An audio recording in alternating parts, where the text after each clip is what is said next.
My wonderful family. I live in a house near the mountains. I have 2 brothers and 1 sister, and I was born last. My father teaches mathematics, and my mother is a nurse at a big hospital. My brothers are very smart and work hard in school.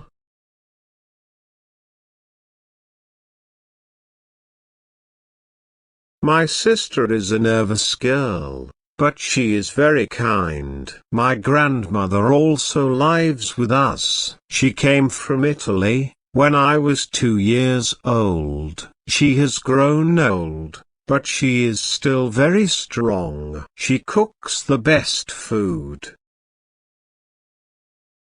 My family is very important to me. We do lots of things together. My brothers and I like to go on long walks in the mountains. My sister likes to cook with my grandmother. On the weekends, we all play board games together. We laugh and always have a good time. I love my family very much.